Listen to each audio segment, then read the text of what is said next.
Welcome to recipe house. আজ আমি বানাবো ডিমের লবাবদার। ডিমের লবাবদার বানাবার জন্য এখানে আমি 5টি ডিম সিদ্ধ করে খোসা ছাড়িয়ে কাট লাগিয়ে নিয়েছি। এবার এতে দিয়ে দেবো সামান্য করে নুন, হলুদ গুঁড়ো, লঙ্কা গুঁড়ো। মশলাগুলিকে ডিমের গায়ে ভালো করে মাখিয়ে নেব।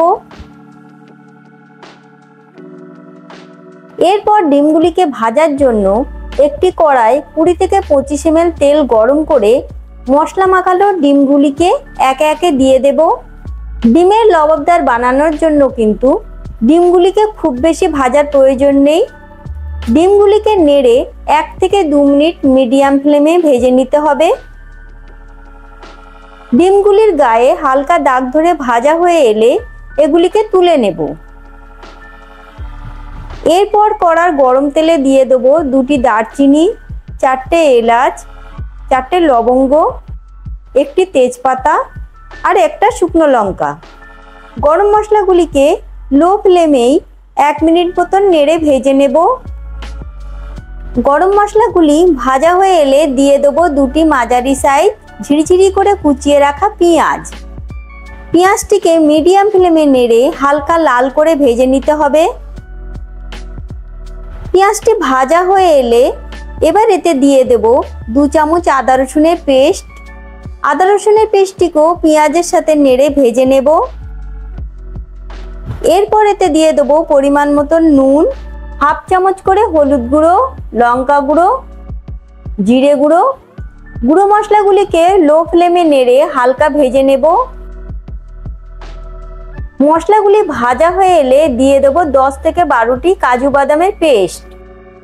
কাজু বাদামের পেস্টটিকেও সবকিছুর সাথে নেড়ে 1 মিনিট মতন ভেজে নিতে হবে। এরপর এতে দিয়ে দেব 2 থেকে 3 চামচ ফেটিয়ে রাখা টক দই আর সামান্য চিনি। দইটিকেও মশলার সাথে নেড়ে মিশিয়ে নেব।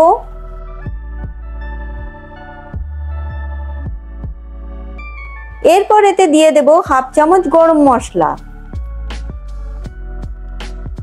গরম মশলাটিকেও সবকিছুর সাথে নেড়ে নিয়ে দিয়ে দেব 150 থেকে 200 ml জল। জল দিয়ে গ্রেভিটিকে ভালো করে নেড়ে নিতে হবে। এরপর গ্রেভিটি ফুটে উঠলে ভেজে রাখা ডিমগুলিকে দিয়ে দেব। ডিমগুলিকে গ্রেভির সাথে মিডিয়াম ফ্লেমে 3 থেকে 4 মিনিট ফুটিয়ে নিতে হবে। অবশেষে এতে দিয়ে দেবো কুচিয়ে রাখা ধনেপাতা। ধনেপাতা দেবার পর আরো 1 মিনিট মতন নেড়ে ফুটিয়ে নেব। 1 মিনিট পর ডিমের লবাবদারটি তৈরি হয়ে গিয়েছে। এবার এটি গরম গরম পরিবেশনের জন্য একদম রেডি। যদি আমার তৈরি রেসিপিটি আপনাদের ভালো লেগে থাকে তাহলে ভিডিওটিকে লাইক এবং শেয়ার করবেন। এই রকম সুস্বাদু রেসিপি পাওয়ার জন্য আমাদের চ্যানেল রেসিপি হাউসকে সাবস্ক্রাইব করতে ভুলবেন না।